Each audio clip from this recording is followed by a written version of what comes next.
بسم الله الرحمن الرحيم. سورة أنزلناها وفرضناها وأنزلنا فيها آيات بينات لعلكم تذكرون. الزانية والزاني فاجلدوا كل واحد منهما 100 جلدة ولا تأخذكم بهما رأفة في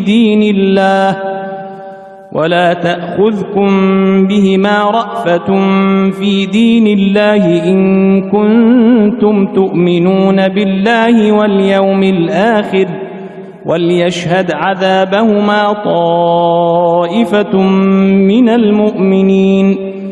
In the name of Allah, the most gracious, the most merciful. This is the chapter of the Quran which we have sent down and in which we have ordained its legal laws. And in it we have revealed manifest proofs, signs and revelations, so that you may remember. The woman and the man guilty of illegal sexual intercourse, flog each of them with 100 stripes. Do not let pity withhold you in their case in a punishment prescribed by Allah, if you believe in Allah in the last day. And let a party of the believers witness their punishment. الزاني لا ينكح إلا زانية أو مشركة والزانية لا ينكحها إلا زان أو مشرك وحرم ذلك على المؤمنين. والذين يرمون المحصنات ثم لم يأتوا ب4 شهداء فاجلدوهم 80 جلدة ولا تقبلوا لهم شهادة أبدا وأولئك هم الفاسقون إلا الذين تابوا من بعد ذلك وأصلحوا فإن الله غفور رحيم. The adulterer marries not but an adulteress or an unbeliever, and the adulteress. None marries her except an adulterer or an unbeliever. Such a thing is forbidden to the believers. And those who accuse chaste women and do not produce 4 witnesses, flog them with 80 stripes, and reject their testimony forever. They indeed are the liars, rebellious and disobedient to Allah. Except those who repent thereafter and do righteous deeds, for such indeed Allah is oft forgiving, most merciful. والذين يرمون أزواجهم ولم يكن لهم شهداء إلا أنفسهم فشهادة أحدهم 4 شهادات بالله إنه لمن الصادقين. والخامسة أن لعنة الله عليه إن كان من الكاذبين. ويدرأ عنها العذاب أن تشهد 4 شهادات بالله إنه لمن الكاذبين. والخامسة أن غضب الله عليها إن كان من الصادقين. ولولا فضل الله عليكم ورحمته وأن الله تواب حكيم. And for those who accuse their wives, but have no witnesses except themselves, let the testimony of one of them be 4 testimonies by Allah, that he is one of those who speaks the truth. And the 5th testimony should be the invoking of the curse of Allah on him if he be of those who tell a lie against her. But the punishment shall be averted from her if she bears witness 4 times by Allah that her husband is telling a lie. And the 5th testimony should be that of the wrath of Allah be upon her if her husband speaks the truth. And had it not been for the grace of Allah and His mercy on you, He would have hastened the punishment upon you. And Allah is the one who accepts repentance, the All-Wise. إن الذين جاءوا بالإفك عصبة منكم لا تحسبوه شرا لكم بل هو خير لكم لكل امرئ منهم ما اكتسب من الإثم والذي تولى كبره منهم له عذاب عظيم. لولا إذ سمعتموه ظن المؤمنون والمؤمنات بأنفسهم خيرا وقالوا هذا إفك مبين. Indeed, those who brought forth the slander are a group among you. Do not consider it to be a bad thing for you. No, it is good for you. Every man among them will be paid that which he had earned of the sin. And as for him among them who had the greater share, his will be a great torment. Why then did not the believers, men and women, when they heard the slander, think good of their own people and say, "This charge is an obvious lie"? لولا جاءوا عليه بأربعة شهداء فإذ لم يأتوا بالشهداء فأولئك عند الله هم الكاذبون. ولولا فضل الله عليكم ورحمته في الدنيا والآخرة لمسكم فيما أفضتم فيه عذاب عظيم. Why did they not produce 4 witnesses? Since the slanderers have not produced witnesses, then with Allah they are the liars. Had it not been for the grace of Allah and His mercy to you in this world and in the hereafter, a great torment would have touched you for what you had spoken. إذ تلقونه بألسنتكم وتقولون بأفواهكم ما ليس لكم به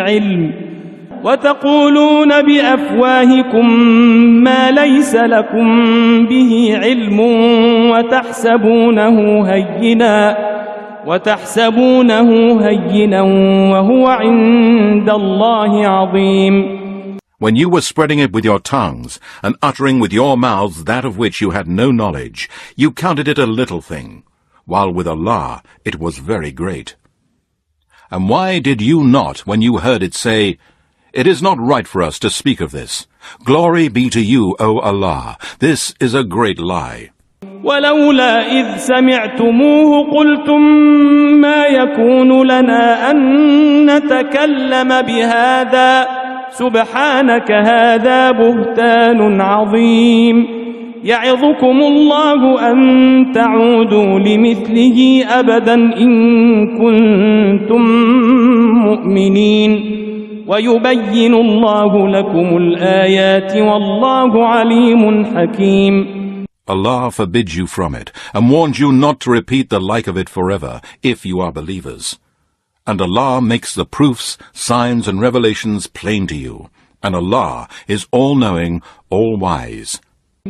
إن الذين يحبون أن تشيع الفاحشة في الذين آمنوا لهم عذاب أليم في الدنيا والآخرة والله يعلم وأنتم لا تعلمون.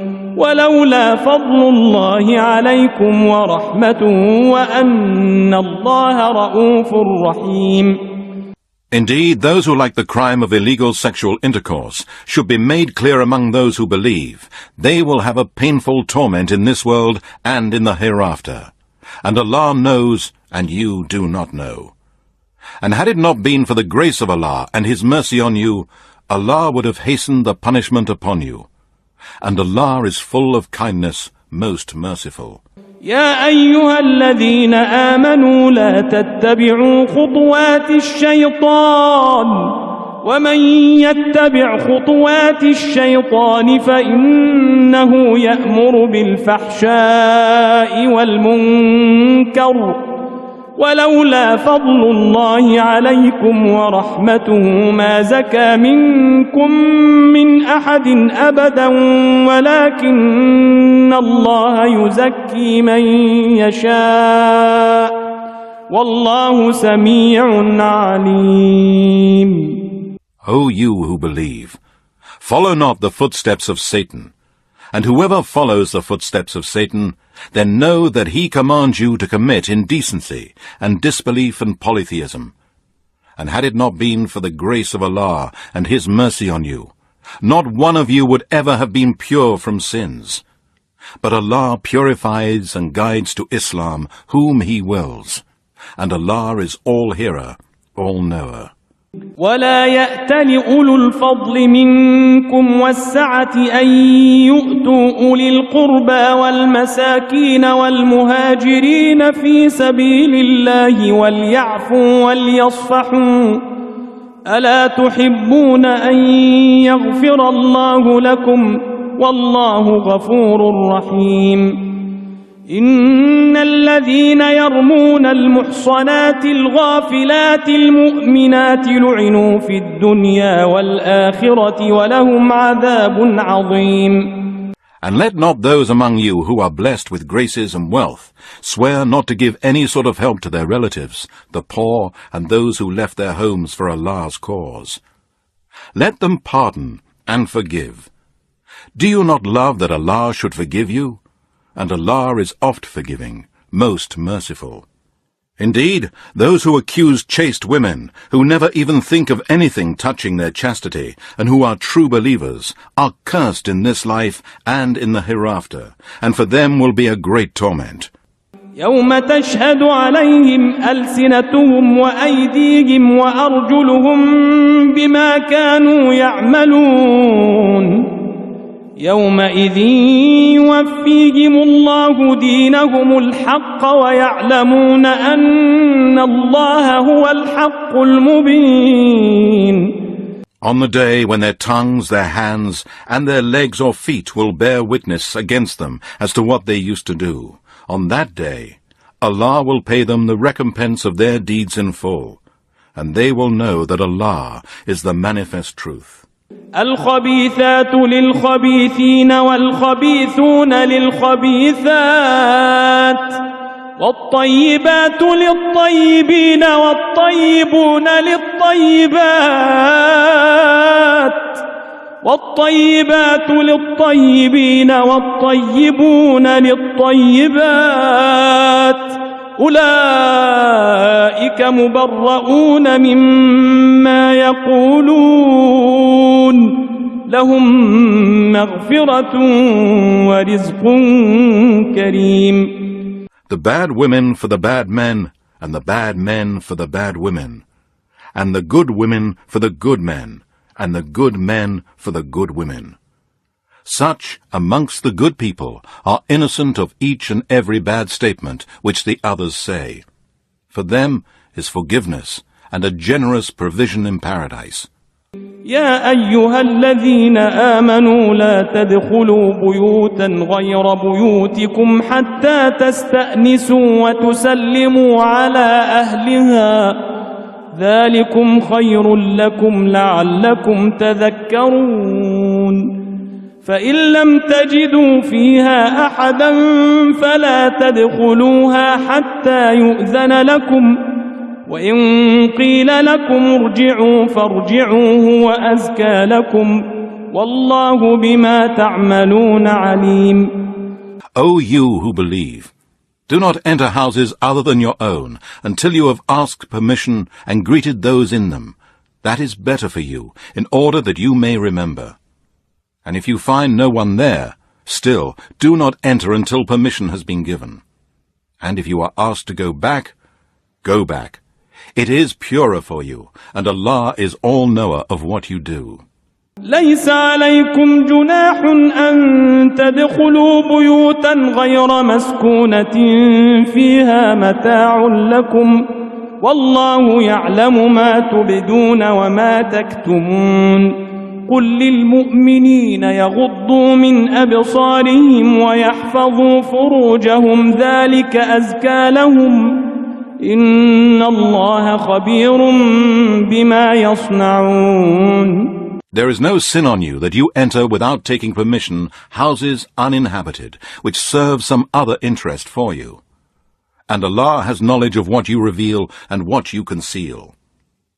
Tell the believing men to lower their gaze from looking at forbidden things, and to protect their private parts, that is purer for them. Indeed, Allah is all aware of what they do.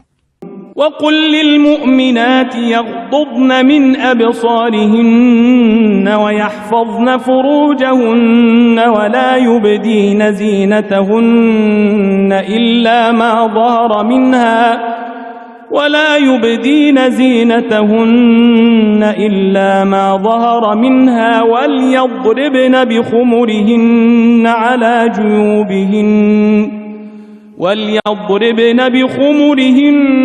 على جيوبهن ولا يبدين زينتهن إلا لبعولتهن أو آبائهن أو آباء بعولتهن أو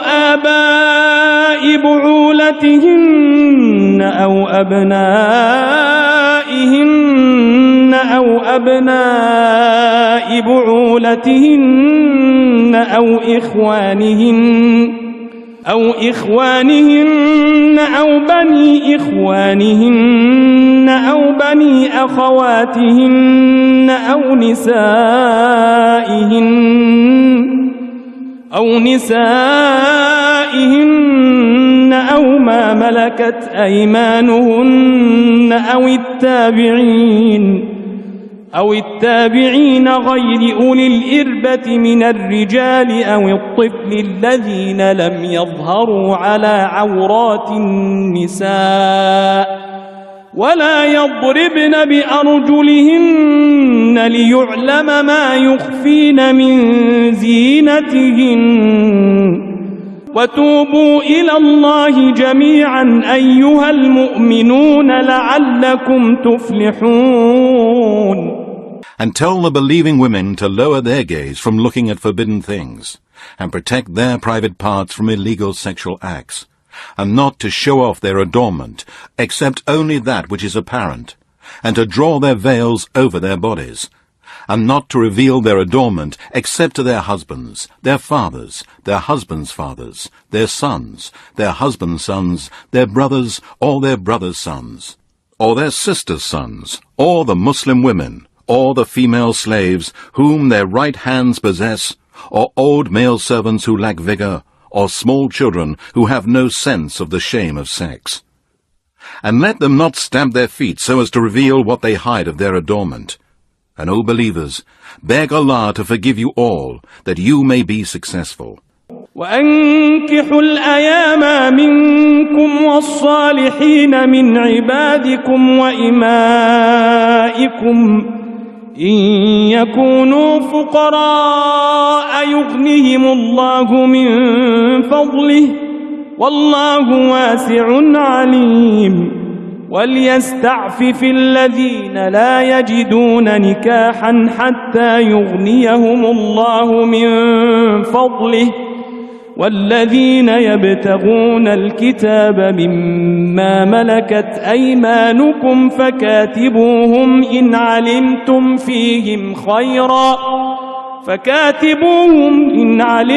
فيهم خيرا وآتوهم مما لله الذي آتاكم ولا تكرهوا فتياتكم على البغاء إن أردنا تحصنا لتبتغوا عرض الحياة الدنيا ومن يكرههن فإن الله من بعد إكراههن غفور رحيم. And marry those among you who are single and from amongst the pious, fit and capable ones, of your male slaves and maidservants. If they be poor, Allah will enrich them out of His bounty. And Allah is all-sufficient for His creatures' needs, all-knowing. And let those who cannot find the financial means for marriage keep themselves chaste, until Allah enriches them of His bounty.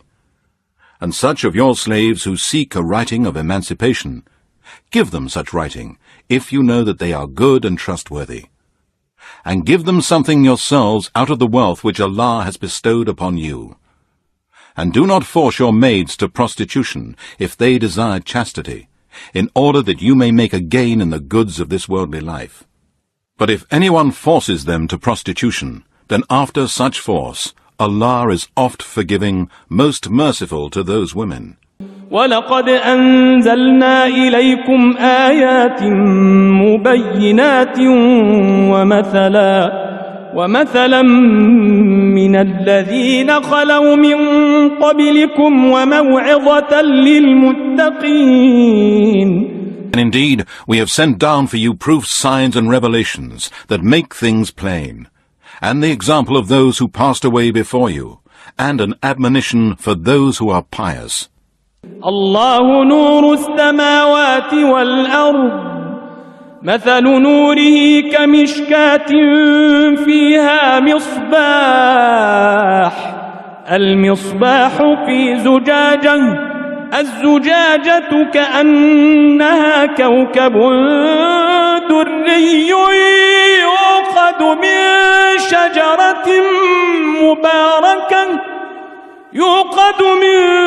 شجرة مباركة زيتونة لا شرقية ولا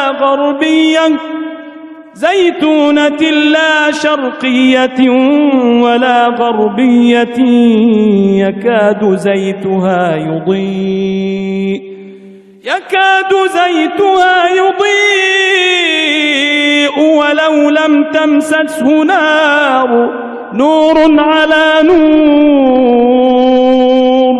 يهدي الله لنوره من يشاء ويضرب الله الأمثال للناس والله بكل شيء عليم. Allah is the light of the heavens and the earth. The parable of his light is as if there were a niche and within it a lamp. The lamp is in glass, the glass as if it were a brilliant star, lit from a blessed tree, an olive tree, neither of the east nor of the west, whose oil would almost glow forth of itself, though no fire touched it. Light upon light. Allah guides to his light whom he wills, and Allah sets forth parables for mankind, and Allah is all-knower of everything. في بيوت أذن الله أن ترفع ويذكر فيها اسمه يسبح له فيها بالغدو والآصال رجال لا تلهيهم تجارة ولا بيع عن ذكر الله وإقام الصلاة وإيتاء الزكاة يخافون يوما تتقلب فيه القلوب والأبصار ليجزيهم الله أحسن ما عملوا ويزيدهم من فضله والله يرزق من يشاء بغير حساب. Such a light is lit in houses, which Allah has ordained to be raised. In them his name is glorified in the mornings and in the afternoons or the evenings, by men whom neither trade nor sale diverts them from the remembrance of Allah with heart and tongue, nor from performing prayer, nor from giving charity. They fear a day when hearts and eyes will be overturned from the horror of the torment of the day of resurrection, that Allah may reward them according to the best of their deeds, and add even more for them out of his grace. And Allah provides without measure to whom he wills. والذين كفروا أعمالهم كسراب بقيعة يحسبه الظمآن ماء حتى إذا جاءه لم يجده شيئا ووجد الله عنده فوفاه حسابه والله سريع الحساب. أو كظلمات في بحر لجي يغشاه موج من فوقه سحاب ظلمات بعضها فوق بعض إذا أخرج يده لم يكد يراها ومن لم يجعل الله له نورا فما له من نور. As for those who disbelieve, their deeds are like a mirage in a desert. The thirsty one thinks it to be water until he comes up to it. He finds it to be nothing. But he finds Allah with him who will pay him his due, hell. and Allah is swift in taking account. All the state of a disbeliever is like the darkness in a vast deep sea, overwhelmed with a great wave, topped by a great wave, topped by dark clouds, darkness, one above another. If a man stretches out his hand, he can hardly see it. And he for whom Allah has not appointed light, for him there is no light. ألم تر أن الله يسبح له من في السماوات والأرض والطير صافات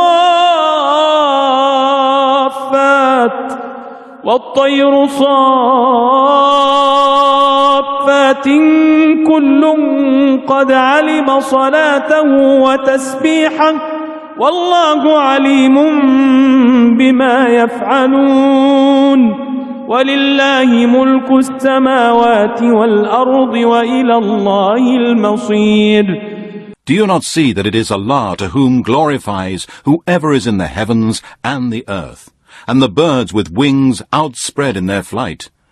Indeed, of each Allah knows his prayer and his glorification, and Allah is all aware of what they do.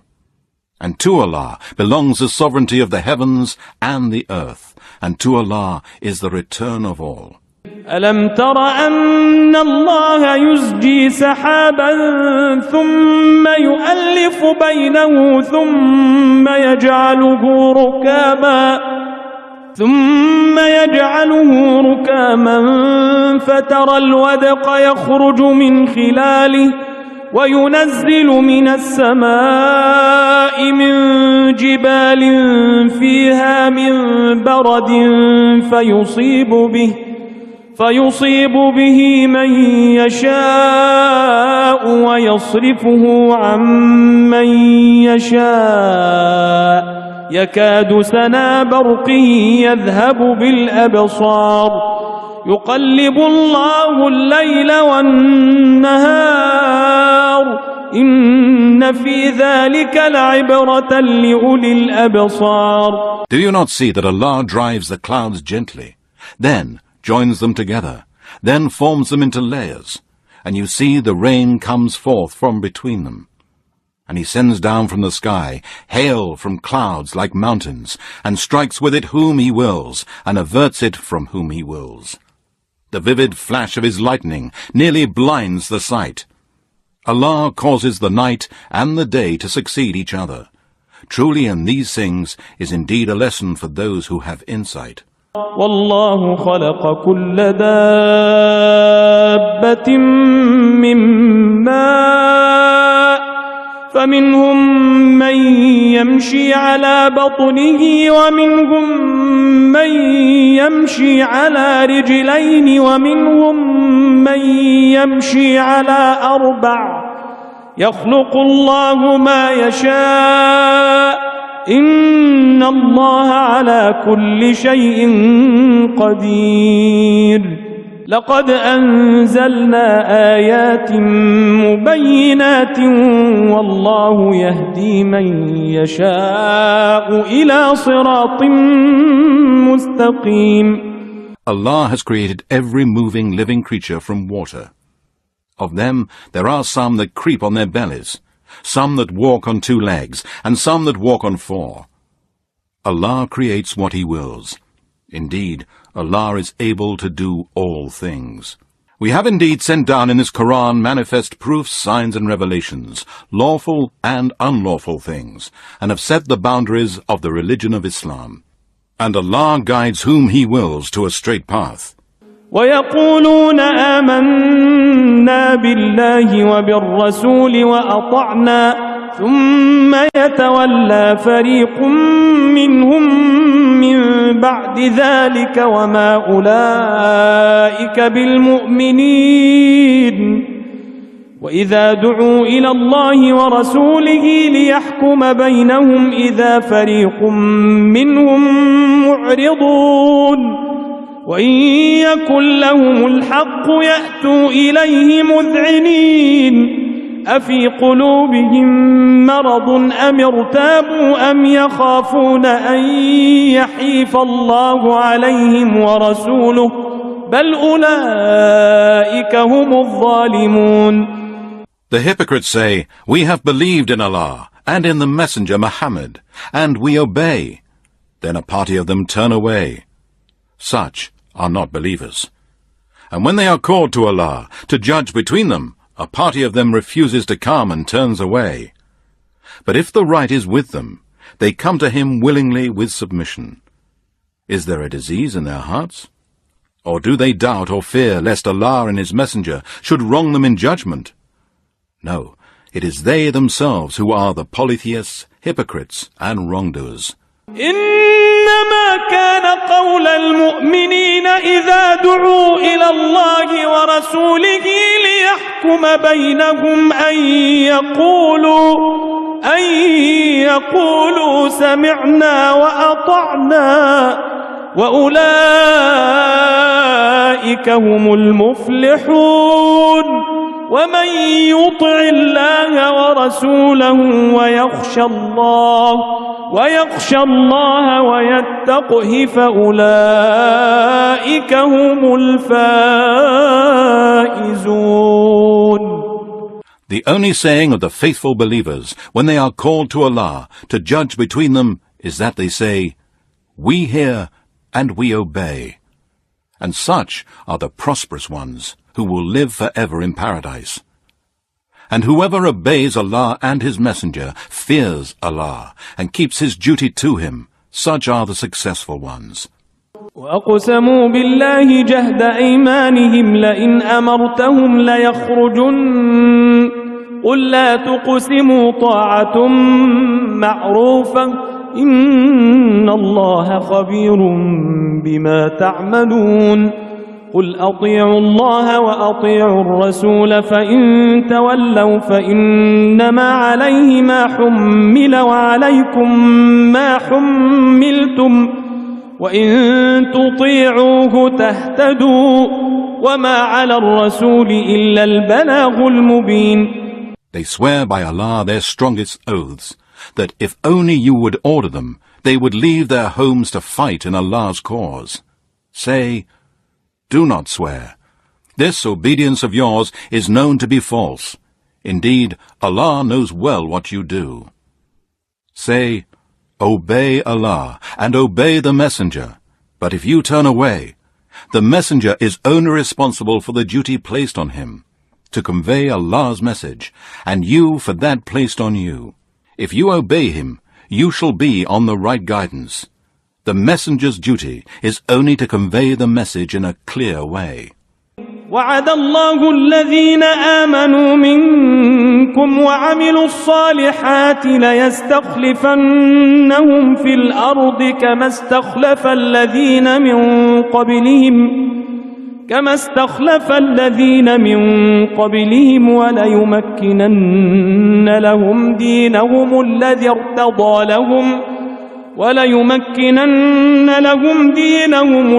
ارتضى لهم وليبدلنهم من بعد خوفهم أمنا يعبدونني لا يشركون بي شيئا ومن كفر بعد ذلك فأولئك هم الفاسقون. Allah has promised those among you who believe and do righteous good deeds that He will certainly grant them succession to the present rulers in the earth, as He granted it to those before them, and that He will grant them the authority to practice the religion which He has chosen for them. And He will surely give them in exchange a safe security after their fear, provided the believers worship Him and do not associate anything in worship with Him. But whoever disbelieved after this, they are the rebellious and disobedient to Allah. وأقيموا الصلاة وآتوا الزكاة وأطيعوا الرسول لعلكم ترحمون لا تحسبن الذين كفروا معجزين في الأرض ومأواهم النار ولبئس المصير. And perform prayer and give charity and obey the Messenger Muhammad, so that you may receive mercy from Allah. Do not consider that the disbelievers can escape in the land. Their abode shall be the fire, and worst indeed is that destination.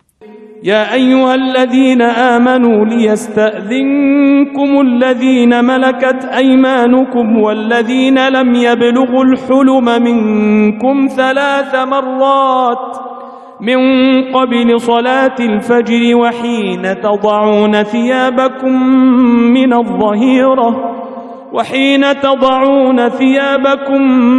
من الظهيرة ومن بعد صلاة العشاء 3 عورات لكم ليس عليكم ولا عليهم جناح بعدهن طوافون عليكم بعضكم على بعض كذلك يبين الله لكم الآيات والله عليم حكيم. O you who believe, let your slaves and slave girls and the children among you who have not come to the age of puberty ask your permission before they come to your presence on 3 occasions, before the morning prayer, and while you take off your clothes for the midday rest, and after the late night prayer. These 3 times are of privacy for you. Other than these times, there is no sin on you or on them to move about attending each other. Thus, Allah makes clear the verses of this Quran to you, and Allah is all-knowing, all-wise. وَإِذَا بَلَغَ الْأَطْفَالُ مِنكُمُ الْحُلُمَ فَلْيَسْتَأْذِنُوا كَمَا اسْتَأْذَنَ الَّذِينَ مِن قَبْلِهِمْ كَذَلِكَ يُبَيِّنُ اللَّهُ لَكُمْ آيَاتِهِ وَاللَّهُ عَلِيمٌ حَكِيمٌ. والقواعد من النساء اللاتي لا يرجون نكاحا فليس عليهن جناح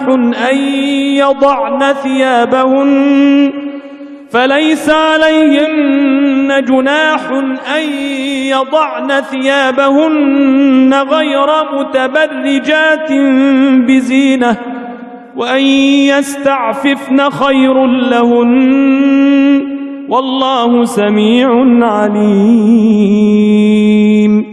And when the children among you come to puberty, then let them also ask for permission, as those senior to them in age ask permission. Thus Allah makes clear His commandments for you, and Allah is all-knowing, all-wise. And as for women who are past childbearing and do not expect wedlock, it is no sin on them if they discard their outer clothing in such a way as not to show their adornment. But to refrain and not to discard their outer clothing is better for them. And Allah is all-hearer, all-knower. ليس على الأعمى حرج ولا على الأعرج حرج ولا على المريض حرج ولا على أنفسكم أن تأكلوا من بيوتكم أو بيوت آبائكم أو بيوت أمهاتكم أو بيوت إخوانكم أو بيوت أخواتكم أو بيوت أعمامكم أو بيوت عماتكم أو بيوت أخوالكم أو بيوت خالاتكم أو ما ملكتم مفاتحه أو صديقكم ليس عليكم جناح أن تأكلوا جميعا أو أشتاتا فإذا دخلتم بيوتا فسلموا على أنفسكم تحية من عند الله مباركة طيبة كذلك يبين الله لكم الآيات لعلكم تعقلون. There is no restriction on the blind, nor any restriction on the lame, nor any restriction on the sick, nor on yourselves, if you eat from your houses, or the houses of your fathers, or the houses of your mothers, or the houses of your brothers, or the houses of your sisters, or the houses of your father's brothers, or the houses of your father's sisters, or the houses of your mother's brothers, or the houses of your mother's sisters, or from that of which you hold keys, or from the house of a friend. There is no sin on you whether you eat together or apart. But when you enter the houses, greet one another with a greeting from Allah that is both blessed and good. Thus, Allah makes clear His verses, signs and revelations to you, so that you may understand. إنما المؤمنون الذين آمنوا بالله ورسوله وإذا كانوا معه على